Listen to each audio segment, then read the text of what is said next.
Genetic engineering is a process where scientists take genes from one species and force it into the DNA of other species. Every single independent study conducted on the impact of genetically modified food shows that it damages organs, it causes infertility, it causes immune system failure, it causes holes in the GI tract, it causes multiple organ system failure. The whole concept of genetically modified organisms is throwing a monkey wrench in the life on this planet. What if we could produce more yield on the same amount of land, squeeze more water from a single raindrop, conserve natural resources while caring for the environment? Monsanto is the company that told us that PCBs were safe. They told us that Agent Orange was safe. They told us that DDT was safe, and now they're in charge of telling us if their own genetically modified foods are safe. The reason why we have 170 million acres of genetically engineered corn and soybeans and cotton and canola oil and sugar beets in the United States is because it doesn't have to be labeled. The first genetically modified animal, a salmon, may soon be approved for human consumption. Both these fish are 18 months old, but the larger genetically engineered Aqua Advantage salmon grows twice as fast as the regular salmon. There has not been sufficient animal health testing, human health testing, or environmental impact testing of these new transgenic fish. Basically, they've taken agriculture and built an industrial model which doesn't fit nature. So instead of changing their agricultural model to accommodate what is natural, they're changing nature to accommodate the industrial model. If you have an organic corn crop that sits next to a genetically engineered corn field, and it happens to tassel at the same time, and it happens to be downwind, you're going to get your crop contaminated. The rest of the food supply is contaminated. Then the genie is out of the bottle, and it's maybe physically impossible to turn the situation around. In the genetic engineering revolution, these seeds are now patented property of one corporation called Monsanto. The pharmaceutical industry has no interest in having you well because they don't make any money if you're well. And the pharmaceutical industry is the biotech industry. Some people think that GMO really means God move over. We are heading downhill at a rapid rate of speed toward our own extinction. The use of GM in agriculture is a risk that is simply not worth taking.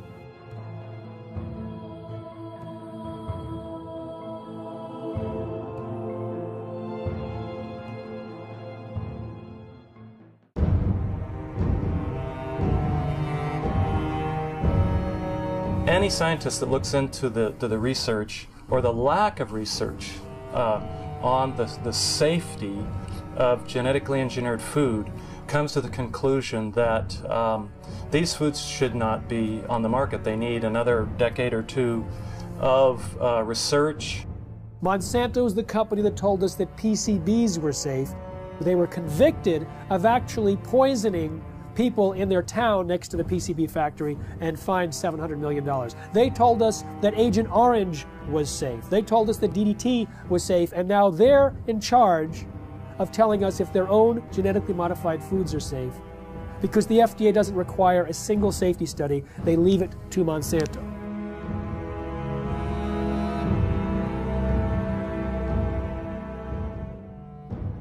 I know Monsanto, as one of the officials of the organization said, we're here to make money.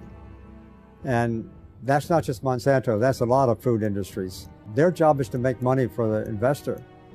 Unfortunately, that becomes the highest priority thought in their minds. Make money, make money, make money. They're not actually making products to make health, they're making money. And so they tend to overlook the health consequences. I think that is a ridiculous sort of approach to the problem. There should be some responsibility being assumed by the producer that when they're producing food, they have a reasonably good assurance that it's a good quality product. That should be the highest priority thing. And then if they can make money with that, fine and dandy. But unfortunately, it's usually the other way around. People in this sort of business are looking for opportunities to make money first priority. And then in this case, maybe letting somebody else worry about the health consequences, maybe even the public. And I think we have it upside down. That is simply upside down. Why did the FDA abdicate their responsibility to protect us? The White House had instructed the FDA to promote biotechnology under the first Bush administration. And so the FDA created a new position for Michael Taylor, Monsanto's former attorney. So Michael Taylor was in charge of policy at the FDA when this GMO policy was created, and then he became Monsanto's vice president, and under the Obama administration was put back in the FDA as the U.S. food safety czar.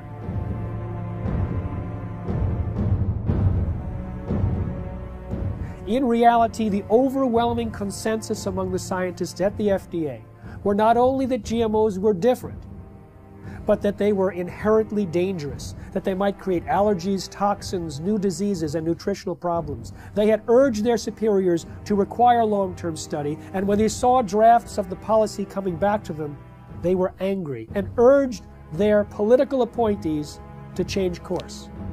But Michael Taylor and the political appointees ignored the science, ignored the scientists, denied the existence of their concerns, and set forth a policy that allowed GMOs to be put on the market in a way that creates unprecedented risk for human beings and the environment. The FDA is composed of smart people, but they're smart people with a conflict of interest.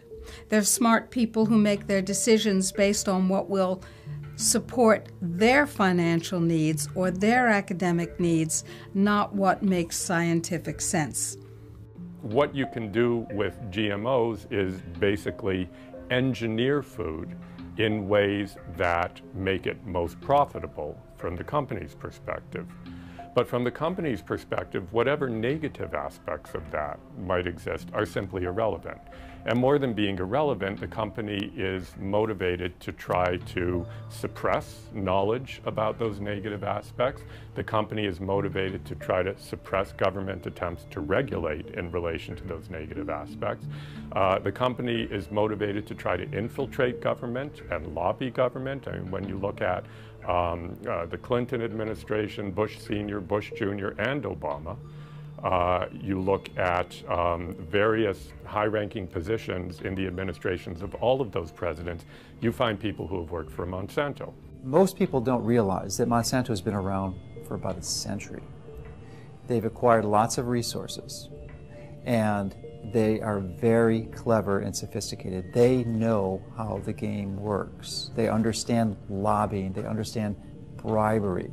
They have been effective at essentially stacking the political structure, the federal regulatory agencies in their favor, to the point that it's almost physically impossible to pass any type of federal regulations or legislation, because the people who make those choices have been in the revolving door of Monsanto. They either previously worked for them or they're paid consultants for them. The governments now, wherever they are dependent on corporations. Who are these governments? Who are these companies? Corporations. Telling people what to do, what to eat, what to feed their children. We are people, we're the children of God. We have constitutions, we have our constitutional rights to eat and feed our families that nature produces. They say, no, we don't have that right. In fact, we're going to force that on you. It's the FDA and the USDA who helped lead the charge for these new food safety bills. There's nothing in those bills to protect you. It's there to protect the genetic engineering industry. And unfortunately, if we don't stop this, you won't see organic farmers. The laws in the bills currently are so strict, so arbitrary, that if you are a small organic farmer, you can't meet their requirements for safety. As a result, you'll go out of business. Not a single human being on earth gets up and says, boy, I can't wait to go to the supermarket and buy a GMO food. And why is that?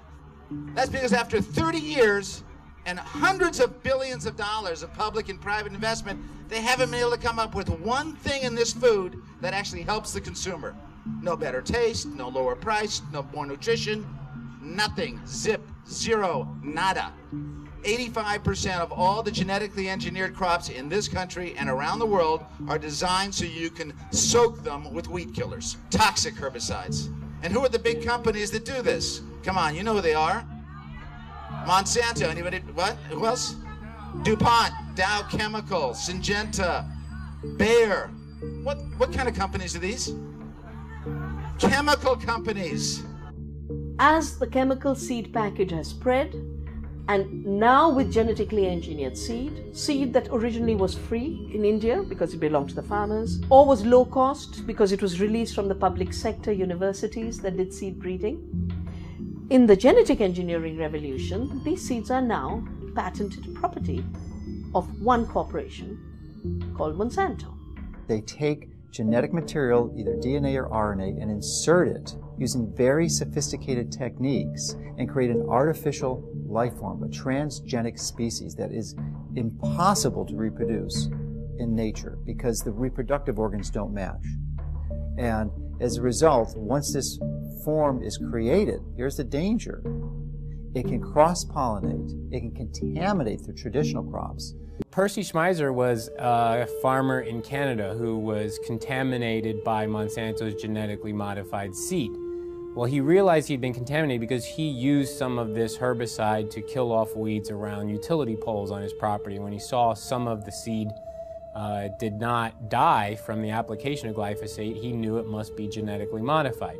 Well, he didn't do anything to purge his property of that contaminated seed. It would actually take 3 years of taking your crops out of use before you could completely purge them of the genetically modified seed. He decided he didn't want to do that because that would be costly. So he saved his seed for planting the following year, and Monsanto said, well, you now knew that you had genetically modified seed. You saved it for planting a second year. That's infringement. They sued him for patent infringement. It went all the way up to the Canadian Supreme Court, and although they found that technically he did infringe their patent, they awarded Monsanto no damages. Both in Canada and the United States, hundreds of farmers have been totally bankrupt, lost their farms and so on through lawsuits by Monsanto. So there's a real fear. Now we call it the new fear, a fear culture amongst farmers, where a corporation now, through the rights of patents on a gene, have which is inserted into a seed to make it resistant to a chemical or whatever, is that they lose their rights to use their own seeds or plants. So it's total control eventually that farmers have to go back to a corporation like Monsanto each year to buy their seed because they're no longer allowed to use their own seeds. So as a victim, you basically have to pay for your lawsuit, your damages, and so on. So farmers become victims and they have done nothing wrong because they were contaminated by a neighbor, by whatever means, by pollen flow, by seeds blown in the wind, transportation, and so on. So it doesn't matter how it happens. If you are contaminated, it's over and it's over. It's inevitable that someone who does not want to use their seed will become contaminated. Even the United States National Organic Program standards acknowledge this when they say you won't lose your organic certification if you're contaminated up to a certain percentage, as long as you take efforts to try to avoid that contamination. Monsanto has said that it's the responsibility of an organic farmer to use large portions of their own property to set up buffer zones to try to decrease the likelihood that they'll be contaminated by their neighbors. But that's quite perverse when it's their seed that's the new entrant into the neighborhood. In the mid-90s, the UK government gave about $3 million to a scientist to figure out how to test for the safety of GMOs. That scientist was Dr. Arpad Pusztai, the world's leading expert in his field. He worked at the top nutritional research laboratory in the UK, one of the best in the world. He had about 20 or 30 researchers working with him in 3 different institutes, and his protocols that he was designing were supposed to be implemented into EU law as requirements for the safety assessments of any GMOs to be introduced into Europe. He took a potato that was genetically engineered to produce an insecticide and fed one group of rats the genetically engineered potato. He fed another group of rats natural potatoes, and a third group of rats natural potatoes, plus their meal was spiked with the same insecticide that the GM potato was engineered to produce. So you have GM potato, and natural potato plus an insecticide, and all three had a complete and balanced diet as well. We measured all sorts of things, growth, for example, how these young animals were growing, what happened to their inside, and what happened to their immune system. And it became clear that the GM had a slower growth. It had problems with internal development of its organs, and it certainly knocked out the immune system. Only the rats that ate the GM potato got sick. They had potentially precancerous cell growth in their digestive tract, smaller brains, livers, and testicles, partial atrophy of the liver, damaged immune system in 10 days. What was the cause of that damage? It was not the insecticide, because the group eating the insecticide did not have the problem. It was understood that it was the process of genetic engineering itself and the unpredicted side effects that caused this profound damage to every system and organ studied.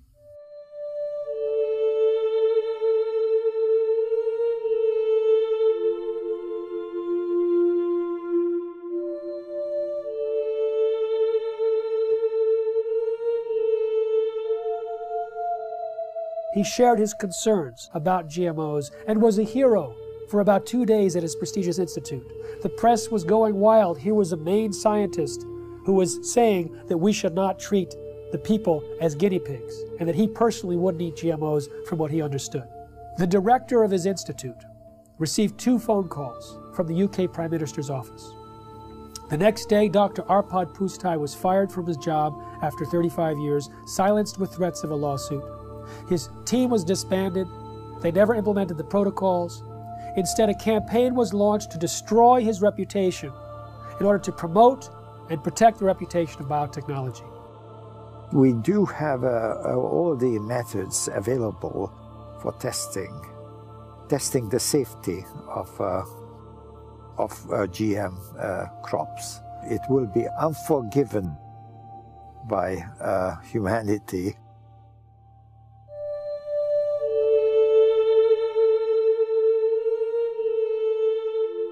Monsanto scientists found bacteria growing in a chemical waste dump near their factory in the presence of Roundup herbicide. Now, Roundup normally kills bacteria. This bacteria was surviving. They said, great, let's put it in the food supply. So they took the gene from the bacterium that allowed it to survive the Roundup and put it into soybeans. And now those Roundup-ready soybeans can be sprayed with Roundup herbicide, and they don't die. Just all of the other plant biodiversity in the ground dies. The active ingredient in Roundup is called glyphosate. Glyphosate was patented in 1964, not as an herbicide, but as a broad-spectrum chelator. It hugs a lot of different minerals that are needed and does not allow the plants to access them. It also destroys some beneficial microorganisms in the soil, which normally provide nutrients to the plant. It also promotes pathogenic organisms in the soil, which then overrun the plant. And so it creates weaker plants, stronger disease, and the disease does the killing. Now, what do the livestock in the United States eat? They eat largely Roundup-ready crops. Roundup-ready soy, corn, cottonseed, canola mash, sugar beet pulp, and soon alfalfa. So a huge percentage of their food intake is Roundup-ready crops. Now remember, Roundup pulls the nutrients out of the crop. It makes them unavailable. So now we have millions of livestock eating nutrient-deficient food. And what do we eat? We eat plants and we eat animals and take their milk. So it turns out it's a perfect storm now, not just for plant disease, but for animal and human disease. When 44,000 secret FDA memos were made public from a lawsuit about the subject of genetic engineering, the director of the Center for Veterinary Medicine made it absolutely clear that GMOs in animal feed had a unique danger. Toxins can bioaccumulate in animals and in their milk. And so if there were toxins in genetically modified feed, then we might have higher levels of those toxins in the animals that eat the feed or in their milk or other products from those animals. All our food, 90% of Canadian crops, American crops now are produced by genetic modification, or at least they're contaminated with genetically modified corn, genetically modified soybean, genetically modified everything. 95% of all the genetic modifications are done in order to allow the plants to survive more chemicals being sprayed on them and to allow the animals to survive more drugs being put into them. And of course what happens is that when their genes are changed, our genes are changed by consuming them, just as the superweeds and the superbugs are genetically altered by consuming them. The bug eats the plant, its genes change. The animal eats the plant, its genes change. We eat the animal or the plant, our genes change. Our babies' genes change, and the change is permanent. They do not want you to know which products you're buying in the grocery store might contain genetically engineered ingredients. They say that label would confuse consumers. And they say there's no difference between genetically modified foods and non-GMO foods. Well, that's absurd. That's what the word modified means in genetically modified. It is modified, it is different, and it is, in many ways, a threat to the health of the people of our nation and people around the world. Genetic engineering is a process where scientists take genes from one species and force it into the DNA of other species. Even though there's been very little study on the health dangers, there's been sufficient evidence of harm to cause the American Academy of Environmental Medicine to say all doctors should prescribe non-GMO diets to everyone. They say that the animal feeding studies link GMOs to reproductive problems, immune system problems, accelerated aging, organ damage, gastrointestinal distress, dysfunctional regulation of cholesterol and insulin, to name a few. If you take the gene of a cow that helps it to produce milk, that produces a hormone called the bovine growth hormone, and if you take that hormone and you start injecting into the cow, the idea here is then the cow will produce more milk. The companies like Monsanto and Eli Lilly, who invented this hormone independently, and they said there's nothing wrong in doing that because it's substantially the same hormone that the cow produces. That is wrong. Because even if you take natural bovine growth hormone and you give injections of it to cows, then the cows will get sick. Just like if you took human insulin and you started to inject human insulin back to people, they will get insulin shock, they could die. But the cow receiving this hormone will actually be sick. It'll have pus in its milk because it's producing too much milk. The teat canal of the cows will get infected, will have to be treated with antibiotics. When the Canadians were evaluating bovine growth hormone, the senior scientists there testified before the Senate that Monsanto had offered them a bribe of $1 to $2 million to approve RBGH without further study. They say documents were stolen from a locked file cabinet in the government's office, that they were being pressured to approve the drug, which they thought was of questionable safety. What we have is rigged research, hijacked regulatory agencies, where many people at the agency, at the FDA, that was approving this bovine growth hormone were from Monsanto. Monsanto's former attorney, 2 former researchers. In fact, Richard Burroughs, who was an independent veterinarian working at the FDA, he was fired. He was told he was slowing up the approval process. Well, he sued and was reinstated back at the FDA, but during the trial, his boss admitted that the whole thing was a setup to get him out. He was in the way of the approval of bovine growth hormone. In the U.S., there's evidence that articles have been published that scientists who do any research on that possibly could show negative results of genetically engineered crops are harassed. They are denied funds. The universities that depend on industry money are pressured to not allow this or to discourage this kind of research. Monsanto's own research shows that when rats were fed this BT corn, they had signs of toxicity in the liver and kidneys. When genetically modified soybeans were fed to rodents, we've seen changes in the testicles changing from pink to blue, changes in the sperm cells, changes in the uterus and ovaries, in the DNA functioning of the embryo offspring. In 2001, a small California biotech company called Epicite patented a gene, which causes both men and women who eat it, in the form of any product, to produce antibodies to sperm. If the men eat the Epicite gene, they produce antibodies to their own sperm, rendering them irreversibly sterile. If women eat the Epicite gene, when they have intercourse, their bodies produce antibodies to the sperm that has been deposited, and they become infertile through the destruction of the sperm.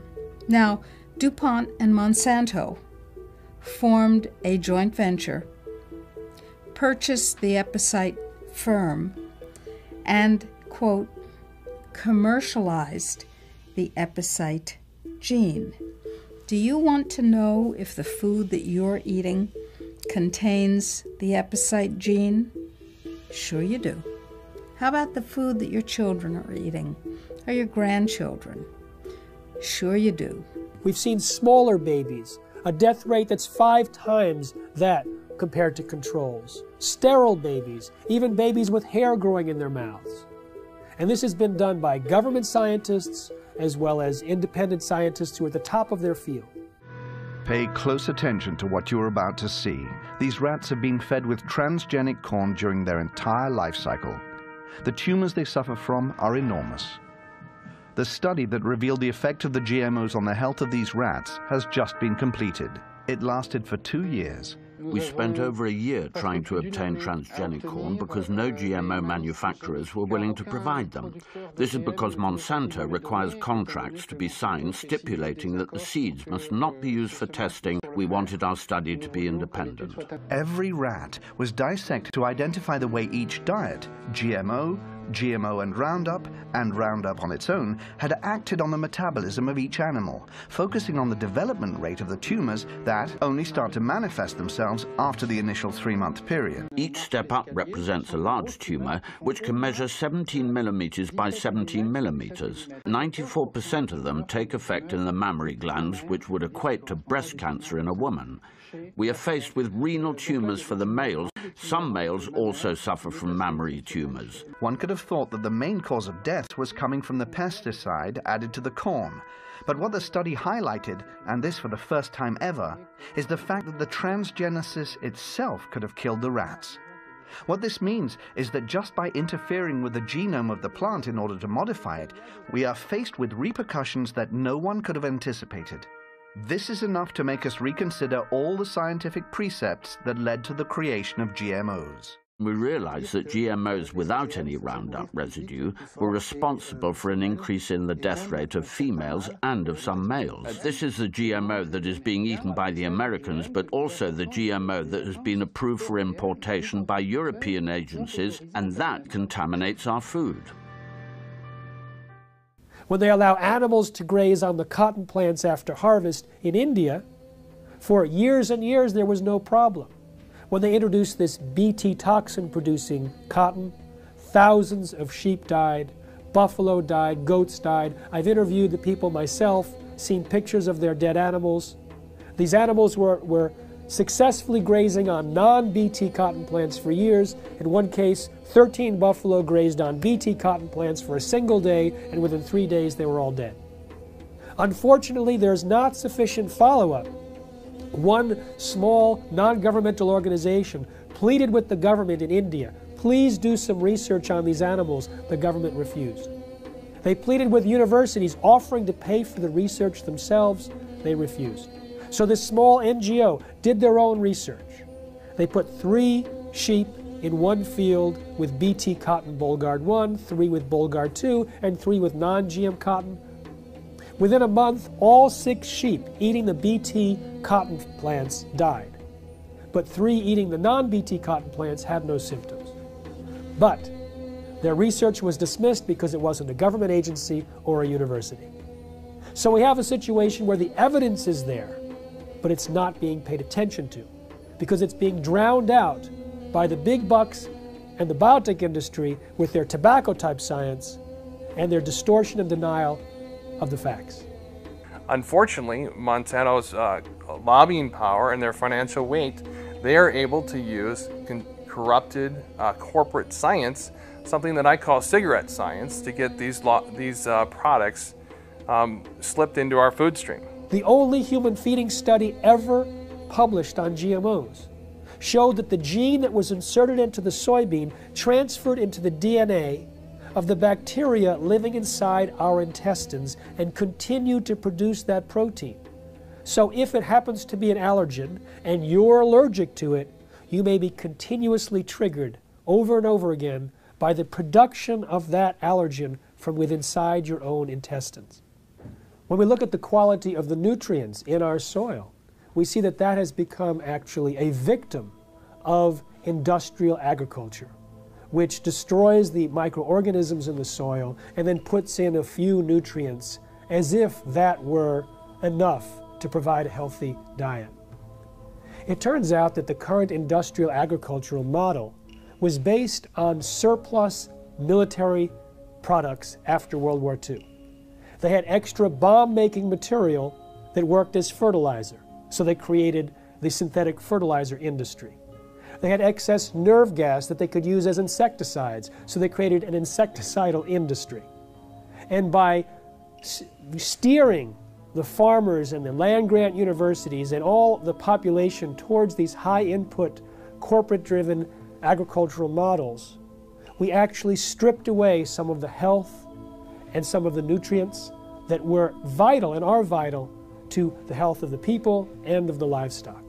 The plant's ability to absorb nutrients out of the soil is restricted with GMO seeds and plants. And that's why the nutritional value is going down. And that has become a very big concern.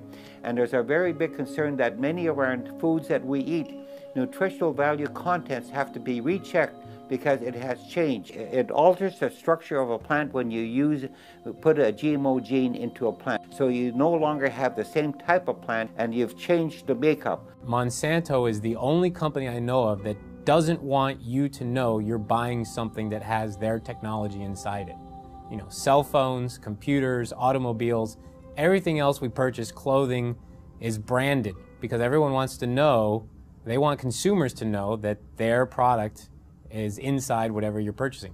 But Monsanto wants that to be a secret. If you go and purchase any of their bags of seed and you look at the back, there's a big, huge box with a big stop sign. And when I first saw this, I thought that meant stop, this seed is dangerous. Don't swallow it, wash your hands after you've touched it. Now, all those health warnings are lower down the bag in smaller font. If you look in the box where the stop sign is, it actually says stop. These seeds are protected by the following patents. Your use of these seeds must be in compliance with the license agreement. You may not save the seeds for replanting, blah, blah, blah, blah, blah. So they object to labeling of food that consumers buy, but they have no problem with labeling their own product with all of their patent numbers. So there's some things that they want the public to know and other things that they don't. Traditionally, the proponents of genetic engineering have stated that there's relatively no risk or essentially no difference between genetically engineered plants and products and conventionally raised products. Well, new studies dispute this quite widely. There was a study done last year in the Journal of Reproductive Toxicology that showed that over 93% of genetically engineered toxins were found in the blood of pregnant women and 80% in the fetuses. So this potent crop toxin is being transferred into the population. Genetically modified soybeans has as much as 7 times the amount of a known allergen compared to non-GM when the two are cooked. With corn, there's a gene that's normally shut off in corn, but it's switched on accidentally in Monsanto's corn, and that gene produces a known allergen. There's also more herbicides used on these genetically modified herbicide-tolerant crops like Roundup Ready soy, and the excessive herbicides might promote allergic-type reactions. Peer-reviewed studies show that there's an association between heavy GMO consumption and serious health problems, including asthma and food allergies. There's also a damage to the pancreas and the production of enzymes that are used for digestion in mice that are fed GM soy. If we take longer to digest proteins, then that means eating genetically modified soy might cause us to be reactive to a wide variety of foods, not just to GM soy. The real risk here, the real concern is that these threats to the food supply are validated, and there is the GE crops are the predominant crops, and they've contaminated the rest of the food supply, then the genie is out of the bottle, and it's maybe physically impossible to turn the situation around.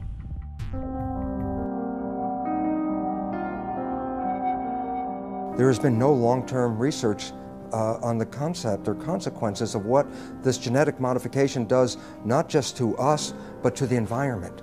And right now, from all the research that's showing up, it says this has a very negative and profound effect on destroying the environment in which we live.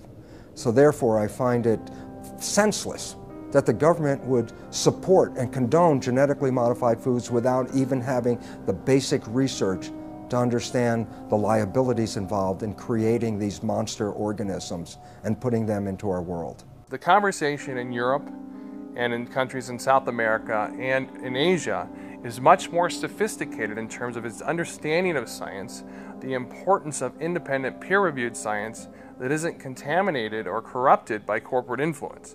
Here in the United States, you know, the birthplace, the bedrock of the free market system and democracy, we are having our rights corrupted by corporate influence. The major impact that Monsanto has, their ability to get their products approved with minimal scientific oversight and minimal review of these products for human health testing is really an abomination. The entire scientific foundation underneath genetically modified organisms is false because organisms are not genetically determined. And when we understand that, we recognize that the only way to create crops that will benefit humanity is to understand nature herself and learn to live in harmony with it. And this is a completely different approach than humans have had for the last couple hundred years, where we always thought, oh, humans' job was to control and dominate nature. In that process, we are now leading the world into the 6th mass extinction of life on this planet. 5 times in the history of this planet, life essentially got wiped out and started all over again. The 5 previous mass extinctions are attributed to things like comets or asteroids hitting the Earth and destroying the environment. We are now deep into the 6th mass extinction of life on this planet. We are losing species of organisms faster than even in the previous 5 mass extinctions. But the source of the problem is much closer to home than a comet or an asteroid. Science has recognized that it's human behavior that is undermining the web of life. Rather than trying to control nature, our mission is actually how to learn to live in harmony with nature. The FDA, which treats the American people as slaves, knows that if people knew the truth about how healing their foods can be and how dangerous the processed foods really are with all their chemical contaminants and their genetic modification, if people knew the truth, they would demand food freedom. They would demand access to healing herbal therapies and healing dietary supplements. They would demand that the FDA back down from its intimidation campaigns that have been leveled against producers of dietary supplements and herbal remedies and raw dairy products and so on. The people would demand that if they knew, and that is why they are kept ignorant under this campaign of disinformation currently being waged by the FDA. I've been vigorous in my opposition of these strategies that these large corporations use to use their influence for their benefit. And as a result of my positions, I'm frequently criticized by their own local networks, the skeptic networks and such. And they're also their ability, because they are so politically connected, to use the federal regulatory agencies to come after me personally, to file claims against or statements against my company, and also to criticize me such that it can be viewed in most of the traditional media to skew the information, the truth of what we're saying. They twist the tables. It looks like we're the bad guys when actually nothing could be further from the truth. We're just seeking to help people understand what the true reality here is, and give them the tools to make that distinction and give them the right to know. In the early 2000s, Monsanto and the biotech industry vilified a scientist for his linking of Bt corn to a decrease in monarch populations. 2 years ago, another research paper came out confirming that yes, Monsanto's Bt corn and their Bt cotton products were actually reducing the habitat of monarch butterflies.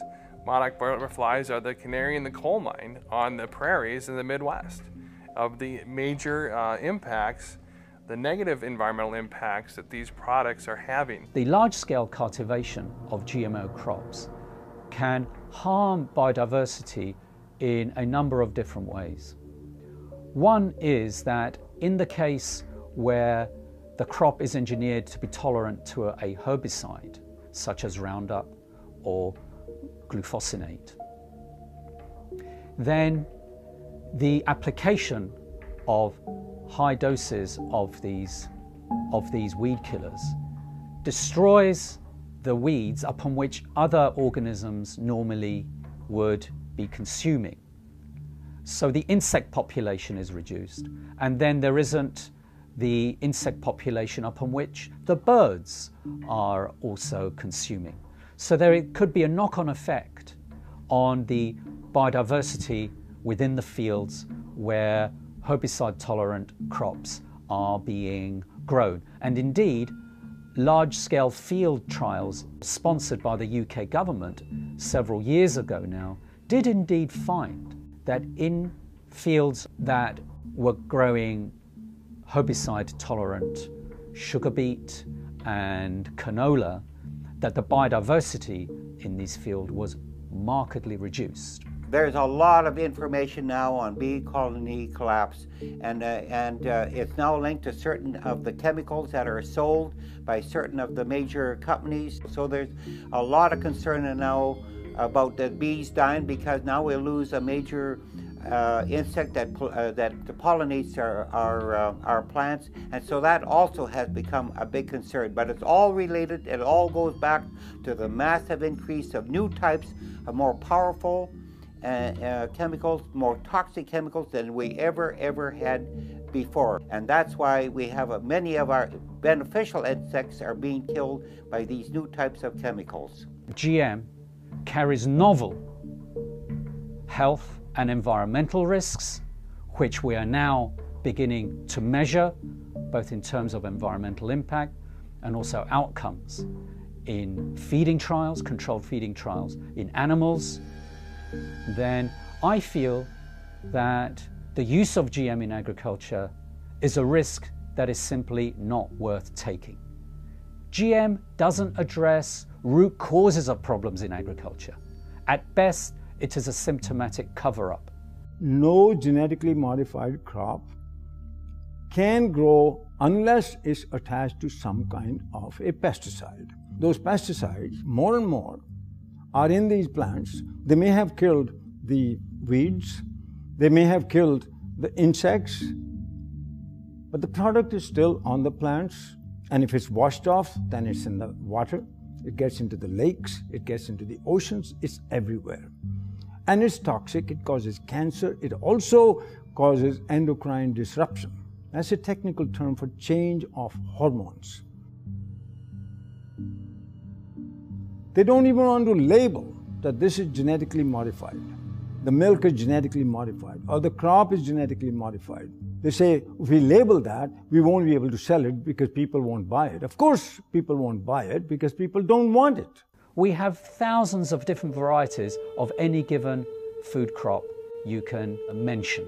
And by simply dipping in to this already existing reservoir of varieties of crops, resurrecting old crop varieties which have been displaced, could readily meet our food needs without having to resort to the risky procedures associated with GM. What is an herbicide-resistant crop It's a crop that you can spray the hell out of it with a toxic chemical and it won't die. It kills everything except that particular crop. And so you have the ability not only to sell the seeds to the farmer, you're going to sell them the companion pesticide. So you get two sales for one, and they're going to have to come back to you every year and get them because once you start applying these poisons on this scale, your farmland is so devastated that to convert to organic, for example, is economically difficult. The most comprehensive analysis of GMOs shows that they actually reduce yield. But sustainable technologies, they can increase yield by an average of 79%. What BT corn does and BT soy does and what Roundup Ready does is it decreases labor. It's labor saving, as if we need less farmers in this country. And we have a limited planet. So more people farming is the key to higher yields, not chemicals. GMOs are stealing the money away from these more appropriate technologies. We have more food per person than any time in human history. We have enough food grown to feed 11.3 billion people. What we don't have is the ability for people to access that food, and so it's not a silver bullet of increased yield that the biotech industry tries to sell us. The ISTAD report proved that organic and sustainable agriculture had the same and higher yields than conventional, chemical-intensive, genetically engineered crops. These herbicides are actually having a major impact in killing the beneficial soil microorganisms in the soil, which actually not only add to the yield gains, but also the nutritional value of these plants. Cotton production has increased in this country because of acreage, not because of the BT technology. Rice and wheat production increased in India because of irrigation acreage. Land and water account for it, not the seed and the chemicals. In fact, the seed and chemicals have created a scarcity. First, the new seeds had to be grown as monoculture, so you had less food. Today, we are importing pulses from Canada, from the United States. Very vital to a vegetarian diet. We're not growing pulses because our monocultures have no place for pulses. Pulses give you free protein. Pulses give you free nitrogen fixing. All of that was wiped out. Oilseeds, farm trees, agroforestry. The water use of this so-called Green Revolution was 10 times more compared to equivalent farming systems. One huge problem with the GMOs is that they have completely blown out conventional breeding in our land-grant colleges. And we only in this country have 10% of the vegetable seeds that were available to our forebears 100 years ago. Our seed stock is going down the toilet, and we can't even use our land-grant colleges to breed in a standard way because there's no money for it. And that is a huge, huge, huge threat to the future of agriculture, to lose the skill of breeding standard, which is in fact what all that food you see on your grocery shelves, all those vegetables came from thousands of years of farmers sharing their seeds. As a result of the loss of beneficial soil microorganisms, not only have the yields gone down, but there has been a dramatic increase in the rise of crop diseases, which are infecting corn and soybeans in the U.S. We're sacrificing, our soil just because it's an easier way to farm, and trying to convince ourselves it's more economical, but it's not. I'm seeing neighbors' fields who've been doing this stuff for 15 plus years. They can't get rid of a lot of weeds now. These weeds are getting resistant to the glyphosate herbicide, so farmers are upping rates, more herbicide.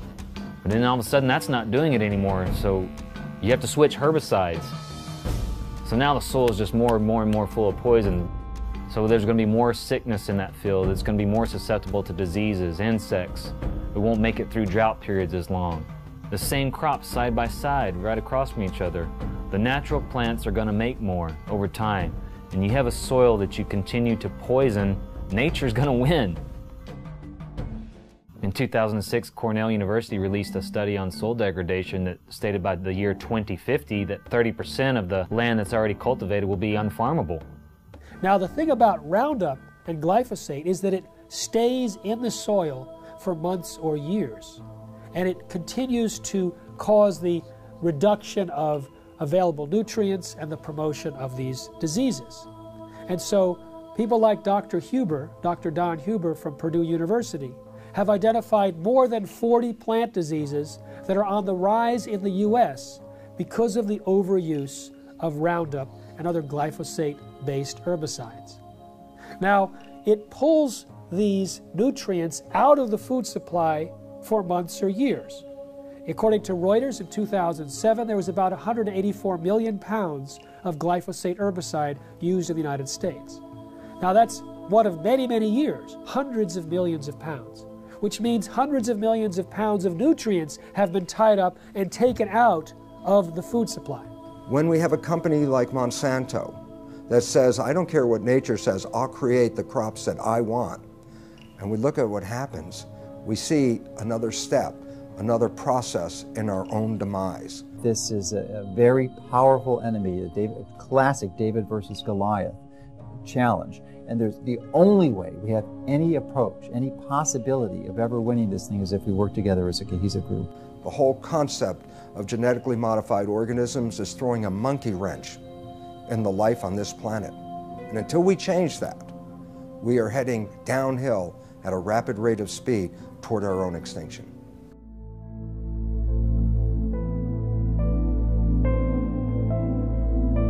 Genetically modified organisms are living beings where genetics or DNA of one species is taken out and transported artificially into another organism, and in other words, some sort of genetic manipulation, genetic engineering has occurred. Nature, God if you like, does not permit that. You cannot take the gene of a bacteria and put it into a pig or a people or anything like that, or vice versa. They've put spider genes into goats in the hopes that they can milk the goat to get spiderweb protein to make bulletproof vests. They've put cow genes into pigs and made cowhides on those pigs. They had what was called an enviropig, a pig that would have manure that was less toxic. They can create these featherless chickens to kind of better live in these tight battery cage, these small barren wire enclosures extending down long rows and often windowless sheds. It can be 1 million birds in a single shed. How do you do that? Well, without them overheating, where you have this mass ventilation fans. But another way, you just take off their feathers. There's a genetically modified salmon that was created by Canadian researchers that was tested up in Canada. They put these frankenfish into tanks and they fed them sufficient food and there was no problem. When they reduced the amount of food, the frankenfish freaked. They started killing and eating their neighbors. So what happens if the FDA approves these frankenfish and let's say they escape into the ocean? I don't know what's worse, the extinction of natural salmon or the roving of these frankenfish going around and killing and attacking other species and changing the whole ecosystem balance. They both have a mating advantage because they're larger, but they have a survival disadvantage. And it's that combination that should a male transgenic fish escape into the wild cause the rapid collapse and extinction of both transgenic and wild fish in as little as 50 generations. Scientists take genes from one species and force it into the DNA of other species. Now the process itself creates massive collateral damage in the plant or animal, but they don't test for those changes and the side effects before they introduce, say, the crop into our food supply. DNA is the inherited material of life, and it is where genes are structured. So we inherit half of our DNA from our mothers and half of our DNA from our fathers. And within the DNA are the genes that encode for all the structures of the body. So the DNA is like a blueprint. Just like an architect has a blueprint for a building, the DNA is the blueprint for all the structures of the body. So when a gene is switched on to function, the information within that gene is being used to manufacture a protein. And that protein is then builds the structure of the body. And then proteins in the form of enzymes carry out all of the chemical reactions of the body that constitute the living organism. When the GM gene is introduced into the plant, the genetic engineer has no control over where the GM gene integrates or splices into the DNA of the plant.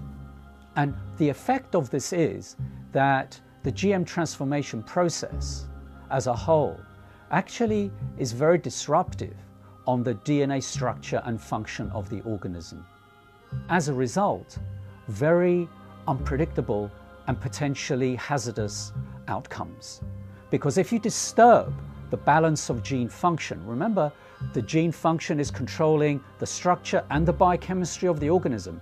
If you disrupt the balance of gene function, you disrupt the biochemistry. And if you disrupt the biochemistry, you run the risks of creating novel toxins, novel allergies, as well as a disturbance to nutritional value. These types of outcomes resulting from the disruptive effect of the GM transformation process have been observed, are observable, and they're genuine. With our understanding of epigenetics, the new science of how environmental signals control our genes, we're introduced into the chemistry of where do the signals come from that select the genes and modify our genetic activity. Well, we used to say everything was due to the genes, but now we find there's a class of molecules called microRNA. They're very small RNA molecules, and they're found in all the cells. And these microRNA molecules are molecules that adjust the reading of our genes. And well, a new understanding has been found about the microRNA molecules. And when we eat food, the microRNA from the food is picked up by the digestive system and not broken down. The microRNA is taken into our own body intact. And now what they followed is the microRNA from food ends up in our own cells, like in our liver and other cells in our body. And these microRNAs still have the same function. They change our genetics and they change our readout of our genome. And the significance is profound. It says when you eat genetically modified foods, we are eating a new class of microRNAs that have never really been in the world before. And yet, these microRNAs are picked up by our biology and adjust our own genetics. So, in a sense, the old story, we are what we eat, actually now has a biochemical foundation. And then all of a sudden it says, if that's true, then why would you risk your life eating a genetically modified food containing microRNAs that can totally distort our own biology and cause great problems in our lives? The process of genetic modification is a completely irreversible process. Once it has been carried out, it affects the reproductive cells of the organism.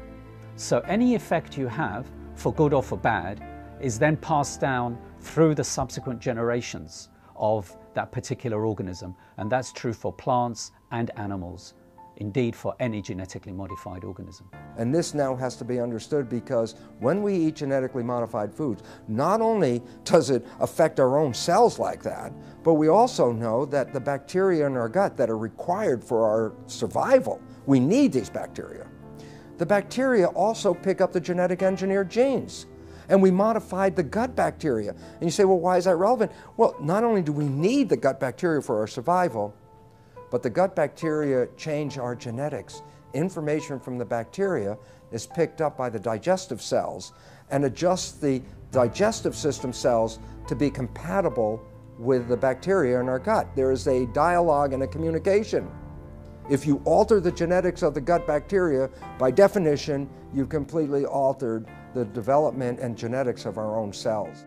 Way back in the 70s, they developed this grand vision of being able to splice in high yield and drought resistance and all sorts of, pest resistance, and they dreamt of patenting those genes and having proprietary ownership of these genes. And during the 80s, that indeed came about from a number of court decisions. They believed they could make billions of dollars from these proprietary gene transfers to make food do certain things or crops do certain things. When the evidence came out that there were fundamental flaws in the genetics, they just did not want to know. They didn't want to do the research into these issues of food safety. and they went ahead with their development, yet they weren't doing the basic research. You see, GMOs are the product of an infant science. And now we are feeding that product to the entire population.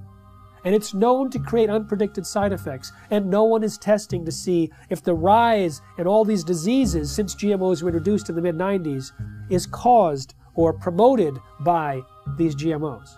If Monsanto's patent on a gene, if that patented gene gets into any, and I'll use the term, higher life form.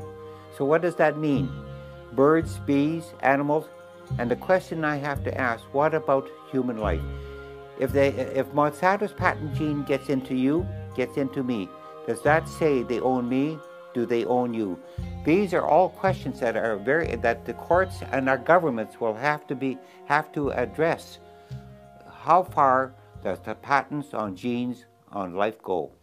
There have been over 140 lawsuits filed by Monsanto against farmers, including against those farmers who wanted nothing to do with Monsanto's genetically modified seed. When you ask Monsanto whether genetically modified seed is natural, they have two answers, yes and no. And it depends on which side of Washington, D.C. they're talking. If they're at the FDA or the USDA, they say genetically modified seed is absolutely no different than natural food. It doesn't need to be tested, doesn't need to be labeled. The public doesn't need to know if their food's been genetically modified because it's no different. Then when they're on the other side of Washington, D.C. at the patent office, and the patent office is saying, well, you don't deserve a patent because your seed is no different than natural food. They say, oh no, it's not. It's completely different. We've invented something brand new. It's radically different and it's so inventive we deserve not just one patent, we deserve entire portfolios of dozens and dozens of patents. Because the United States was the only country in the world, still is, that allowed genetically modified organisms or any organisms to be patented. Up until then, living organisms or their products could not be patented. So the patent for insulin, genetically modified insulin produced in the E. coli bacteria, was given to Eli Lilly. Monsanto got it for RBGH, the bovine growth hormone. I have a book called Corrupt to the Core.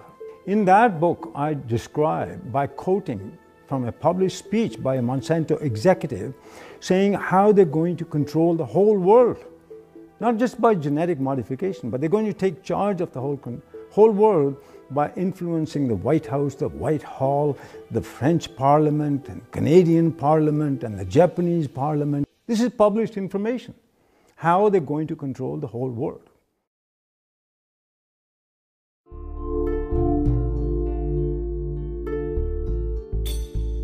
American people are beginning to become more aware and wake up to the fact that their government has been corrupted by corporations and the food that they're feeding themselves has possibly serious human health risks. In the European Union, where labeling is required, there's almost no genetically engineered food on store shelves and restaurants. There's almost none of it planted. Today, more than 50 countries around the world allow labeling of genetically engineered foods.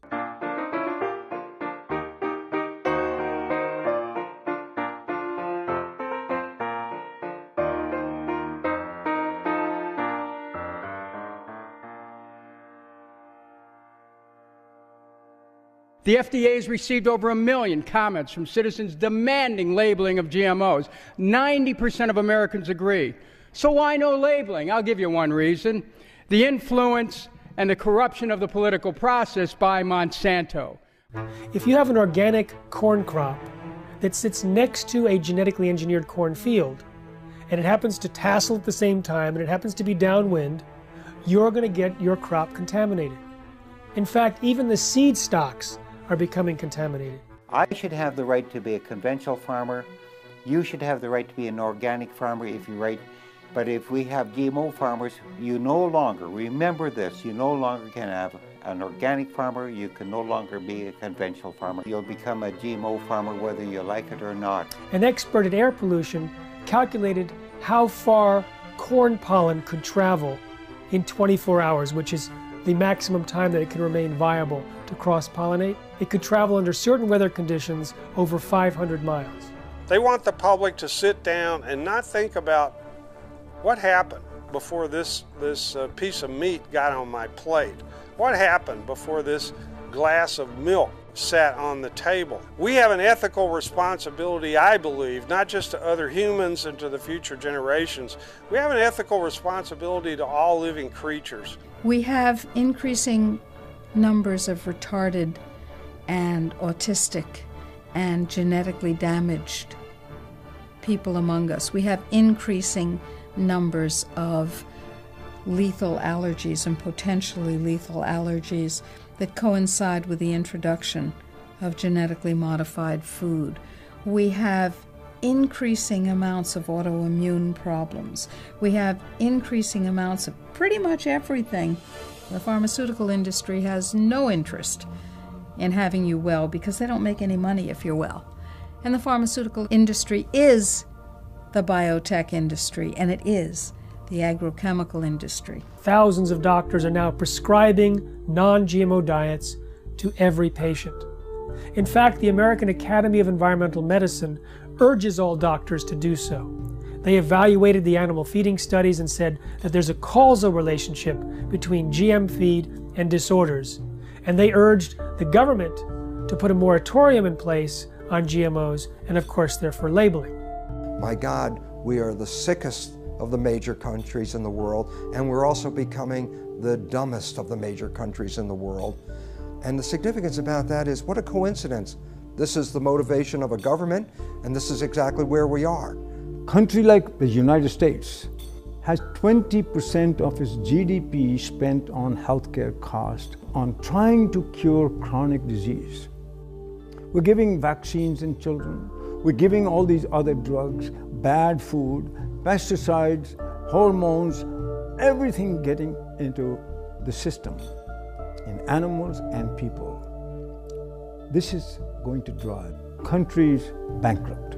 We're talking about people whose lives are either terminated through preventable diseases which were not prevented, through the toxification of their bodies by toxic food. Total population of the world is about 7 billion now.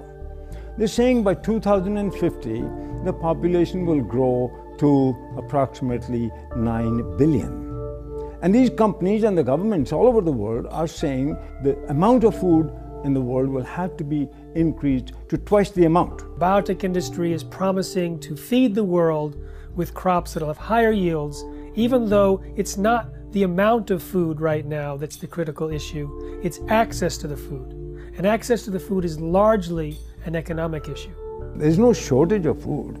This is purely due to corruption, because corrupt people in power, won't let poor people have their share.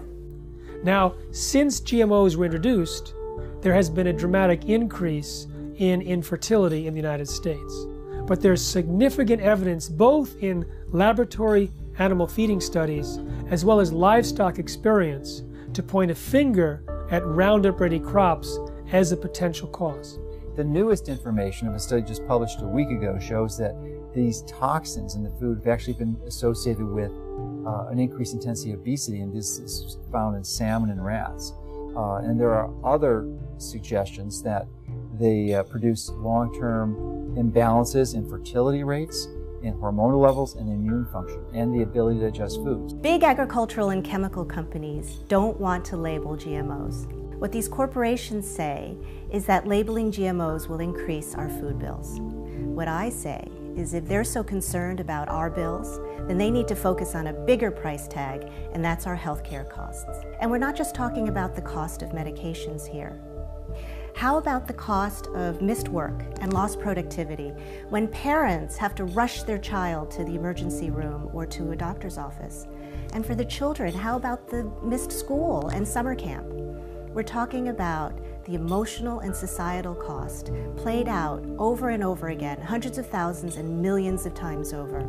So these companies that are promising us to have abundant food, bring prosperity. They're lying, and the governments are with them. I think if you really want to know the true story about what corporations are doing in our society, about the various harms and dangers that they present, you can't rely on mainstream media. You have to go deeper and you have to go further. That's going to be a very important piece in us moving forward. The fact that we do have those sources of investigation that are not beholden to corporations or corporate media, and that we do have a mechanism in the internet for disseminating them broadly. We have this sort of common enemy that has allowed the profession, the healthcare professionals and the journalists and a whole variety of individuals and media sources who you wouldn't think would be aligned, and typically many of us have disagreements on certain issues, but we've all come together to realize that this is a very powerful enemy, a classic David versus Goliath challenge. And there's the only way we have any approach, any possibility of ever winning this thing is if we work together as a cohesive group.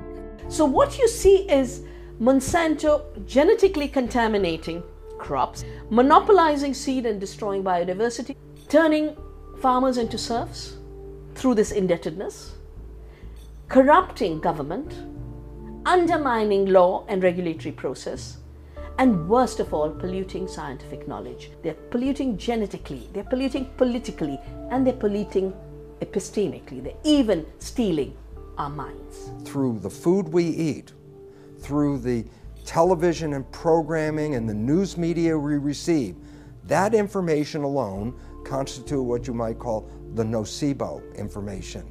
That negative information about the world is causing us to become sick. The food we eat exacerbates that same problem. We are living in a situation where we must take back our own power. They can surround the Congress, they can surround the congressional offices back in their district, they can surround the Monsantos and the city groups. And that's what they got to realize, that that's the first stage, because people showing up and massing together with agendas and with good artwork and signs and music scares the hell out of these politicians and their corporate masters. Let's use the power of government to support what we want, which is to have choices. Stand up that you should have the right, a human right to grow the foods and crops that you want. Americans have a right to know if their food is genetically engineered. It's time for labeling. It's time for people to know how their food is being produced. It is completely pro-capitalist to have things labeled. That's where you know what you're getting. And if the consumer over and over and over again says they want to know, they want the choice. But producers are freaked out because the choice is not going to be for them. We have to start now and not let more contamination exist and more danger to human health and the environment to the massive use of chemicals. So by stopping GMOs and eradicating GMOs, you'd also then stop less chemical use and more danger to the environment. And all of us are very concerned about human health and the environment. What's going to get your children through this and your grandchildren's generation? What are we handing off to them? What are we passing down to them? If the earth is us and it's our greatest legacy, what are they inheriting? And if you care about what you put in your body, you'll create as much of your own food supply as you can while you still can. Save seed, grow heirloom foods without any chemicals. I mean, there's dozens, if not hundreds of methods and ways that we can go about correcting this and preventing this, but we have to start making those changes now. It's very important to be an organic farmer for the future of our children and our grandchildren and even ourselves in the food that we eat. Don't give up your rights, our human rights to this. If what's important to you is what goes into your body and what your health is now and will be, then you have to become activated. But to do that, we have to recognize there's a new science, and that new science completely pulls the foundation out under the conventional science of genetics and GMOs. That science is false and destructive. And the wake-up call is knowledge. Knowledge is power. Lack of knowledge, a lack of power. And what this world is suffering from now is a lack of knowledge, because we do have knowledge. We have knowledge that says how we can thrive, live to a ripe old age of over 100 very easily, and enjoy the experience of being on this beautiful planet. In most Native American cultures, their beliefs or their concepts were based on, will this last for 7 generations? Whereas we're asking, what can get me through this year economically? 1 year, 12 months. That's one of our greatest problems right now, is to leap over that barrier, that mentality. Globalization has happened, it's here. But its effects have to be reversed. Globalization in a good way, where people learn about each other, people learn about each other's religions, to tolerate each other's spirituality, work together, work in nature, work with God. Because it's time for us to re-empower our lives. For 10,000 years, humans grew crops without chemicals. You know, it's time that we get mandatory labeling. It's time we cut down the biotech bullies to size. And then now, let's have that discussion again about chemical agriculture versus organic or traditional agriculture. The overwhelming majority of the public want us to produce food and to raise animals in the natural, healthy, humane way, in a way that doesn't destroy the environment, public health, and the climate. And we're going to get to that point, but it's going to require, as I often put it, the food fight of our lives.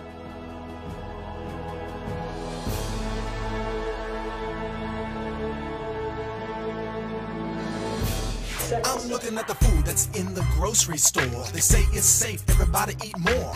On second thought, I don't really know if it's made with those GMOs. So I'm looking for the non-GMO label. Before I bring it home, I'll put it on the table. I want to know if it's verified, so I don't harm myself with genetically modified. They don't want you to know. Poison they grow. Profits they show. On those GMOs. Seeds that they sow. Gonna hurt us, we know. Told them to go. Say GMO, no. Hey, look.